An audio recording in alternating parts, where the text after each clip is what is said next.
Salut à toute la team des joueurs, c'est Léo et aujourd'hui on se retrouve pour une nouvelle vidéo pronostic tennis. Dans cette vidéo, je vais vous donner mon analyse et mes pronostics long terme sur le tournoi de Roland Garros qui démarre ce dimanche. Pensez à bien vous abonner à la chaîne YouTube et activer la cloche si ce n'est pas encore fait pour rater aucune vidéo. Et je vous invite également à télécharger l'application Match Match développée par Rue des Joueurs. C'est une application gratuite dans laquelle vous pourrez faire des pronostics quotidiennement sur le football, tout simplement en swipant à droite si vous validez le pronostic proposé et à gauche si vous ne le validez pas. Le but étant de remporter un maximum de pronostics pour gagner des points et figurer parmi les meilleurs joueurs de chaque mois qui seront récompensés par des PaySafe Cards et même une PS5 pour le tout premier. Donc le lien pour la télécharger est en description de la vidéo et elle est bien entendu compatible avec les appareils Android et iOS. Et si vous souhaitez suivre mes pronostics tennis, vous pouvez le faire avec l'opérateur VBet qui propose l'offre suivante. Donc, votre premier pari qui est remboursé en crédit de jeu, en pari gratuit, s'il est perdant à hauteur de 100 € maximum. Je rappelle que les paris gratuits sont des crédits de jeu non retirables que vous serez obligé de jouer. Vous ne pouvez pas les retirer sur votre compte, vous devrez les rejouer. Pour en profiter, il vous suffit de vous inscrire via le lien qui est dans la description de la vidéo. Et ensuite, vous faites votre premier pari. S'il est gagnant, vous remporterez vos gains. Et s'il est perdant, VBet vous le rembourse en crédit non retirable, donc en pari gratuit, à hauteur de 100 € maximum.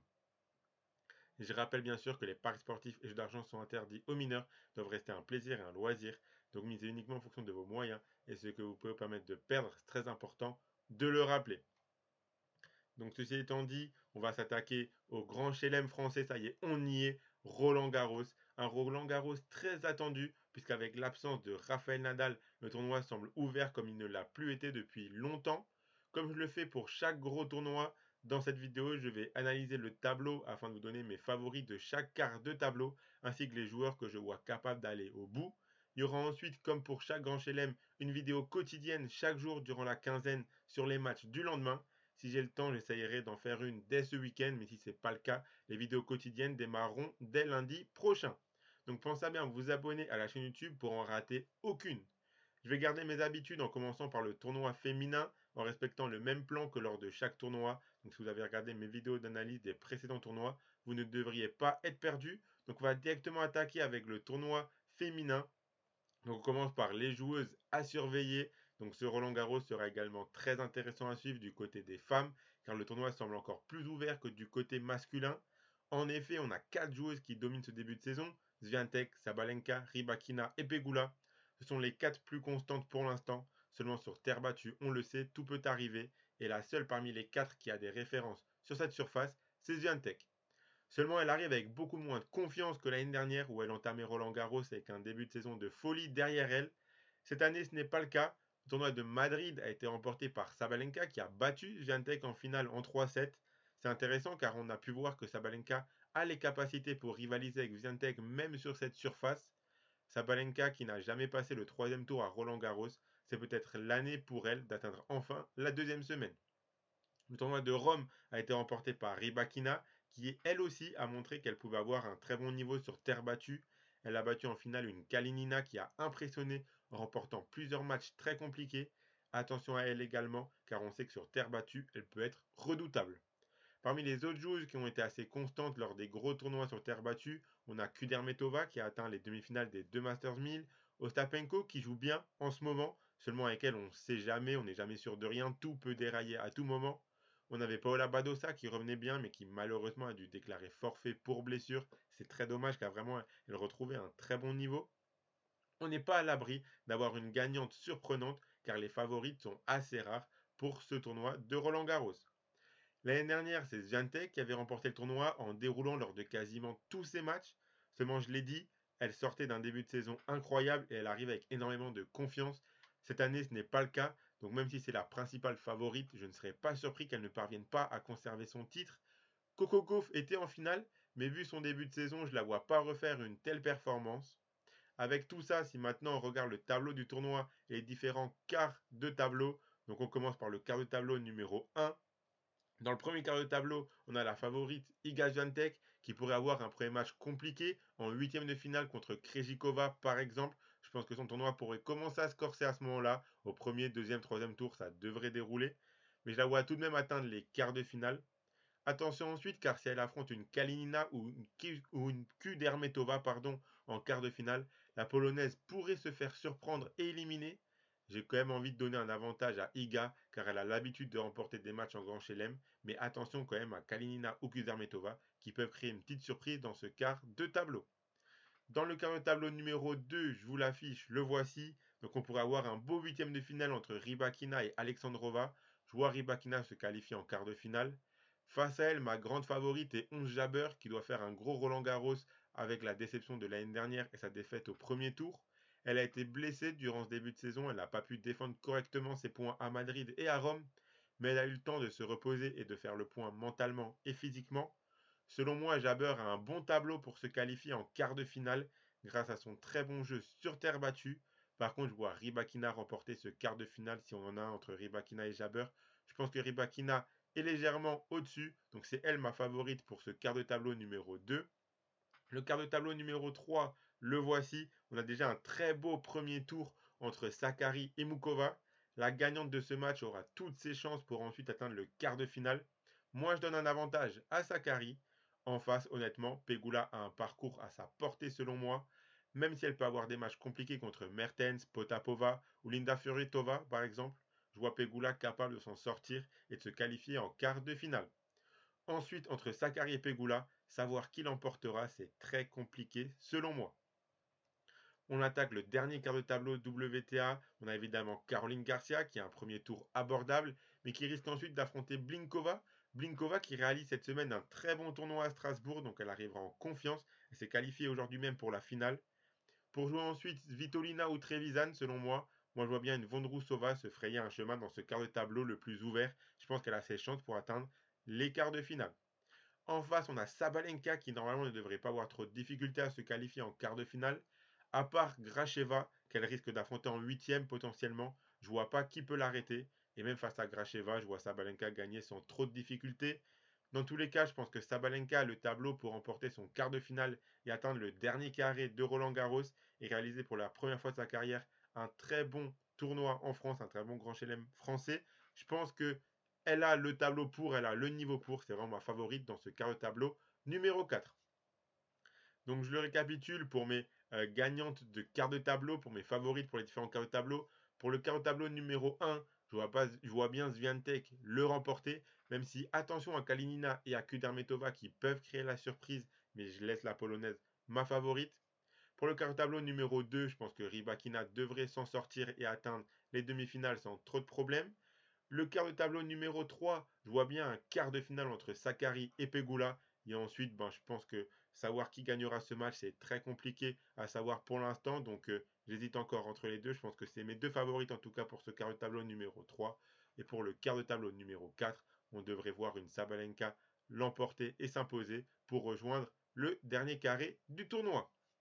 Donc avec tout ça, si je devais donner deux ou trois pronostics pour la victoire finale, les voici. Donc j'aime beaucoup, bien sûr, la victoire d'Iga Swiatek, côté à 1,72. C'est assez bas, mais on ne peut pas en fait l'écarter des favorites, vu que tellement elle avait déroulé à Roland Garros l'année dernière. Alors elle n'arrive pas avec la même confiance, mais on sait que sur terre battue, elle est très très redoutable et très dure à battre. Il y a peu de joueuses sur le circuit actuel qui vraiment affichent un niveau et une confiance telle que la sienne sur terre battue. Donc on sait que les cours de Roland Garros sont difficiles à appréhender. Donc attention à Swiatek, je pense qu'elle peut être encore très redoutable cette année. Sabalenka également, elle a une cote très haute à 5,20, vu que Swiatek est grande favorite. Toutes les autres joueuses ont des cotes plutôt intéressantes, je trouve. Sabalenka à 5,20, elle peut créer la surprise. Elle a déjà remporté un grand chelem enfin à l'Open d'Australie en ce début d'année. Donc avec ça, elle aura plus la confiance lorsqu'elle arrivera dans des tours importants, quart de finale, demi-finale, etc. en grand chelem. Elle tremblera peut-être un petit peu moins qu'avant, vu qu'elle l'a déjà fait. Donc Sabalenka, ça peut se tenter. Et Rybakina, pardon, à 6. Elle aussi, elle a déjà gagné un grand chelem, puisqu'elle a gagné Wimbledon l'année dernière. Elle arrive en finale de l'Open d'Australie en janvier. Donc je pense qu'elle a les capacités de remporter ce tournoi également. Elle en est largement capable. Donc voilà, j'ai dit avant que le tournoi semblait très ouvert, mais c'est quand même compliqué d'écarter ces trois joueuses tant elles performent incroyablement bien sur ce début de saison. Et Swiatek, on ne peut pas l'écarter comme je l'ai dit. Cependant, je serais quand même pas surpris de voir une joueuse que l'on n'attend pas du tout soulever le trophée à la fin de cette quinzaine. Donc passons maintenant au tournoi ATP. Donc les joueurs à surveiller, même si avec l'absence de Nadal, le tournoi s'annonce plus ouvert. Là aussi, on a des gros favoris qui performent vraiment bien en ce début de saison et qui ont de grandes chances d'aller au bout. Déjà, on a bien sûr Alcaraz qui a réussi à faire le doublé Barcelone plus Madrid. Il a ensuite perdu à Rome au deuxième match, mais on ne s'en est pas plus concerné que ça. Je pense qu'au contraire, c'est mieux pour lui de ne pas être allé au bout du tournoi, surtout vu les conditions de jeu avec la météo. Il a pu se reposer, il arrivera très frais pour cette quinzaine. On a également Daniil Medvedev qui a remporté son premier gros tournoi sur terre battue en gagnant le tournoi de Rome. Personne ne s'y attendait vraiment, mais Daniil a compris que son jeu collait parfaitement avec la terre battue. Il a décidé de cette année s'appliquer sur cette surface. Lui qui a l'habitude de bien performer en Grand Chelem, attention à lui car il n'a jamais joué Roland Garros en ayant comme objectif de gagner le tournoi. Si cette année c'est le cas, il peut être très redoutable. Djokovic n'a pas gagné Rome, mais les conditions de jeu étaient vraiment compliquées. Dans un grand chelem, on est obligé de le mettre parmi les favoris, car parmi tous les joueurs en lice, il est celui qui a le plus l'habitude d'en gagner. Dans le match au meilleur des 5-7, Djokovic est toujours très redoutable, car il a la confiance, l'habitude, et il sait comment remporter ces matchs-là, qui ne sont pas du tout à aborder de la même manière qu'un match en 3-7 gagnant. On a d'autres joueurs qui ont également fait un début de saison sur terre battue incroyable, comme Rune, qui a fait plusieurs finales, Rublev, qui a remporté Monte-Carlo, Kachanov, qui est très constant ces derniers temps, Tsitsipas, bien sûr, qui après un début de saison bizarre, après sa défaite en finale de l'Open d'Australie, a su très bien rebondir sur terre battue. L'année dernière, c'est Nadal qui avait remporté le tournoi, il a battu Ruud en finale. Casper Ruud qu'on ne peut pas enlever des potentiels vainqueurs, car on sait que sur terre battue, il peut être très bon. Cependant, son début de saison n'est pas fou, il n'a pas encore de gros matchs référents cette année. Rafa avait également eu un gros match contre Félix Auger-Aliassime, mais le Canadien passe complètement à côté de son début de saison, donc je ne le vois pas faire un gros tournoi. Trois joueurs se battent pour la place de numéro 1 dans ce tournoi, Djokovic, Medvedev et Alcaraz, donc c'est également une donnée à prendre en compte pour ce tournoi, ça donnera encore plus de motivation à ces trois joueurs-là. Si on regarde maintenant le tableau un peu plus en détail, donc le quart de tableau numéro 1, le voici. Alcaraz devrait aller en huitième de finale sans problème. En huitième, il retrouverait potentiellement Muzetti ou Nori, mais je pense que Carlos se qualifiera en quart de finale pour y affronter Tsitsipas très probablement. Le grec a eu un tirage assez clément, ce serait vraiment une contre-performance s'il n'arrivait pas en quart de finale. Le quart de finale Alcaraz-Tsitsipas à Roland-Garros vend du rêve, on a certainement tous envie de le voir. Les deux peuvent gagner ce match, mais j'ai envie de donner un léger avantage à Carlos Alcaraz. Pour le quart de tableau numéro 2, Djokovic devrait normalement atteindre les quarts de finale.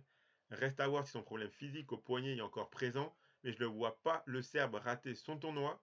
Son premier gros test pourrait être son troisième tour contre Fokina si l'Espagnol bat le jeune Français Arthur Fils au premier tour. Après, en huitième de finale, je ne vois pas qui peut le battre. Donc pour moi, Djokovic devrait être en quart de finale, sauf énorme surprise. En face, on devrait avoir un huitième de finale qui commence à être une habitude entre Kachanov et Rublev. Ici, difficile de savoir qui l'emportera, mais peu importe qui ce sera, je pense que Djokovic le battra en quart de finale. Donc pour moi, Novak Djokovic devrait atteindre le dernier carré de ce tournoi sans trop de difficultés. Pour le quart de tableau numéro 3, on peut avoir un beau match entre Rune et Fritz en huitième, et je vois Rune se qualifier en quart de finale. Pour affronter qui? Jarry, Lechka ou Ruud selon moi. Dans tous les cas, le Danois sortira gagnant à mon sens. Rune a un beau tableau pour atteindre le dernier carré. C'est mon favori pour ce quart de tableau numéro 3, le Danois Holger Rune. Et pour le dernier quart de tableau, le voici. Donc on peut avoir un match très intéressant, Sinner-Zverev en huitième de finale. Et je vois l'Italien remporter ce match. Pour moi, il a largement les chances pour se qualifier en quart de finale. Logiquement, il devrait y retrouver Medvedev, qui a vraiment un tableau simple et à sa portée jusqu'au quart. Avec les performances qu'il a fait et le niveau de jeu qu'il a montré sur terre battue durant ce début de saison, ce serait vraiment surprenant s'il n'atteint pas, les quarts de finale. Une fois en quart de finale, Medvedev sera difficile à éliminer car il aura pris encore plus de confiance. Donc je le vois se qualifier en demi-finale, même si le match contre Sinner ne sera vraiment, vraiment pas simple. Donc voilà pour récapituler mes gagnants de quart de tableau. Donc pour le quart de tableau numéro 1, je vois un magnifique quart de finale entre Alcaraz ou Tsitsipas. Je donne un léger avantage à Alcaraz, mais Tsitsipas est tout à fait capable de remporter ce match également. Il est très très bon sur terre battue. Il est déjà allé très loin à Roland Garros. Donc attention à lui. Pour le quart de tableau numéro 2, je pense que Djokovic devrait l'emporter sans trop de difficultés. Le quart de tableau numéro 3, Holger Rune est mon gros favori ici pour ce quart de tableau-là numéro 3. Et pour le quart de tableau numéro 4, je pense que Medvedev peut l'emporter et se qualifier en demi-finale. Mais attention à Sinner qui peut également se frayer un chemin et atteindre le dernier carré de ce tournoi. Donc pareil, si je devais donner mes favoris pour la victoire finale, les voici. Donc bien sûr, Carlos Alcaraz à 2,38. C'est mon principal favori. Je pense que l'Espagnol a toutes ses chances pour remporter ce tournoi. Djokovic à 3,13. Comme je l'ai dit, le Serbe, on ne peut pas l'enlever des favoris quand on parle de Grand Chelem. Il a tellement l'habitude de jouer ses matchs, de les remporter, etc. On est obligé de le mettre parmi les favoris. Encore plus quand Rafael Nadal n'est pas là. Ben c'est là que le Serbe, je pense, sera encore plus motivé pour Roland Garros. Et Daniil Medvedev, j'ai envie de tenter le petit Daniil à 7,50. La cote est pas mal haute. Si on avait dit que Medvedev serait parmi les favoris pour Roland Garros, il y a encore l'année dernière, on ne l'aurait pas cru. Mais là, il joue vraiment bien sur terre battue en ce moment et je pense qu'il peut justement créer la petite surprise en jouant légèrement caché, mais en allant quand même assez loin. Et une fois qu'il arrive dans les tours importants en fin de tournoi, il sera encore plus difficile à éliminer que lors du début du tournoi. Mais bien sûr, il y a d'autres joueurs qui peuvent compléter cette liste, comme Tsitsipas, Rune ou Sinner. Si je devais en donner 6, ce serait ces 6-là. Mais mes 3 principaux sont les 3 que vous voyez à l'écran. Donc voilà pour ma petite analyse pré-tournoi de ce tournoi de Roland Garros 2023. Comme je l'ai dit, je ferai des vidéos pronostiques tous les jours sur les matchs du lendemain, comme je le fais lors de chaque Grand Chelem. La première vidéo sera possiblement dès ce week-end et sinon lundi prochain. Abonnez-vous à la chaîne YouTube et activez la cloche si ce n'est pas encore fait pour rater aucune de mes vidéos sur ce tournoi de Roland Garros. Je vous invite également à aller voir ma vidéo Comment parier sur le tennis qui est disponible sur la chaîne. Si vous n'êtes pas trop à l'aise avec les paris sportifs sur le tennis, pour tout comprendre et me suivre durant ce Roland Garros qui s'annonce incroyable. Moi, je vous souhaite à toutes et à tous une très très bonne journée et à la prochaine.